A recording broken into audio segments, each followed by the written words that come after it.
Afia, as a person, was a very kind and generous young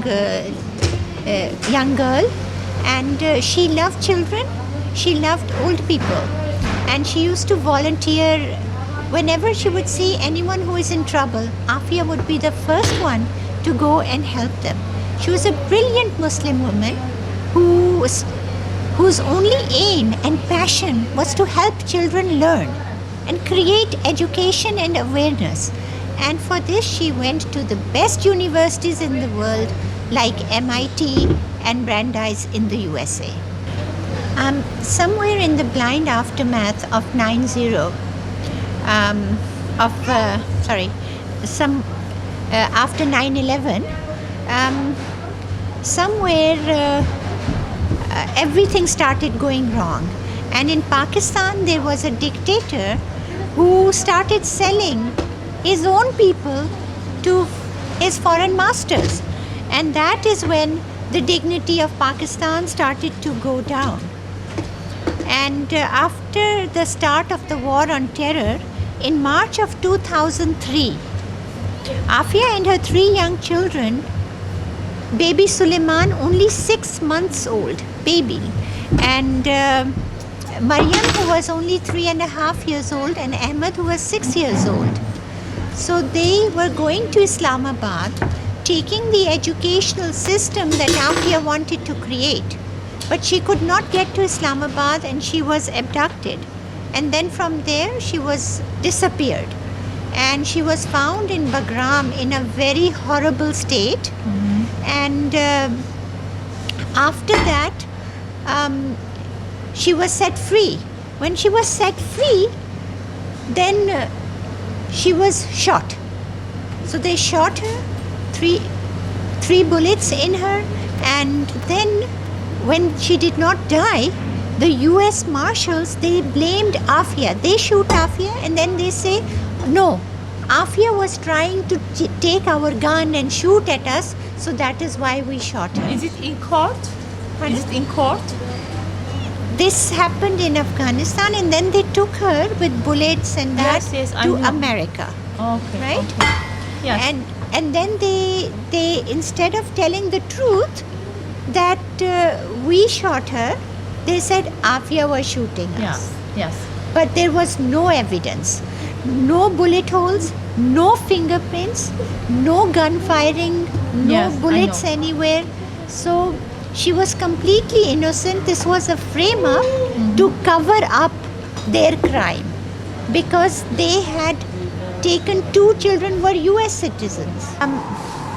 If Muslims had united for their sister, as Muslims should, because the daughter is the soul of a nation. So if they had united, then Afia would be here, and Muslims would not be in such a sorrowful state that they are in right now. So for 5 years, after 2003, when Afia was kidnapped and made to disappear with her 3 little children, we had absolutely no idea where she is. 5 years later, we found out from a British journalist, Yvonne Ridley, that Afia is in Bagram. I don't know about Guantanamo, but there are some witnesses who have seen her in different secret sites, including Guantanamo, and they claim to see this woman who is crying and screaming and who is trying to read the Quran, but she's strangled and beer bottles are shoved in her mouth to stop her from reading the Quran. And the horrific screams of prisoner number 650. Everybody knows about that, and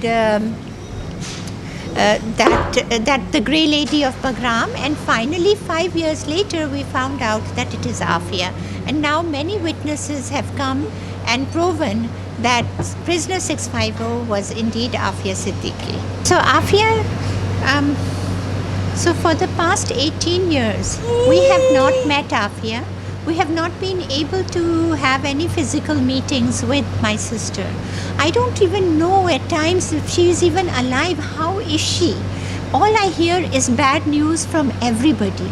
During the COVID period, I don't know how Afia is. Her jail is worse affected from COVID.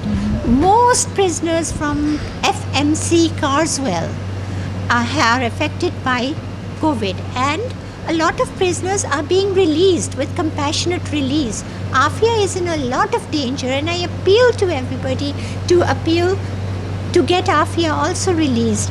The women in Afia's jail, they say that they are treated worse than dogs.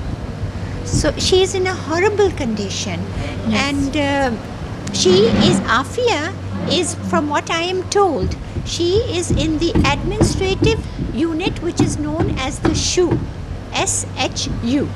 And this unit is, it's closed. There is no window, nothing, just brick walls, a WC and a bed. It is an awful existence where you just sit there by yourself in solitary confinement, or if you are allowed to go out, you are made to do menial work. And then one prisoner that came out from there told me that they kick Afia, they pull her hair, they make her clean the toilets, and then they mock her and they say, "Where is your Allah now?" They say, "Where is your Muhammad now?" Can someone in the Muslim Ummah answer that? When Afia came to court in front of Judge Berman, she was bleeding and her teeth were broken. And she said, "Is there any Muslim in the world who can save me?" She said, "I want no violence in my name. I want Muslim brothers to stand up for a Muslim sister like they used to in the time of Mu'tasim Billah, in the time of Osman, in the time of Muhammad bin Qasim." So she repeatedly appealed, and she said that they throw the Quran, Nauzubillah, on her feet. They make her walk on it. If she doesn't, then they beat her and break her teeth. And it is a horrible existence. Yes. As you know, Turkey and Pakistan share a common heritage. For me, this is personal because my great-great-grandparents were from Turkey, from Konya. And then they migrated to India during the Mughal period. And from there, they were, from Muhammad Ali Jauhar in the Khilafat movement. And they were a catalyst in forming Pakistan. So the movement brought the creation of my country. And so for me, the Turkish people are like my ancestors. And it's a great heritage that we share. And I believe in the greatness of the Turkish people and their commitment to justice, to peace, and to freedom. And their commitment for the honor and dignity of a woman, whether she is Muslim or non-Muslim. A woman and her honor is very dear and close to the Turkish people. And it is because of that that I appeal to them specially to please request their leader and to come together and to join us in Pakistan to help this Muslim woman who is calling you from the dungeons of another Raja Tahir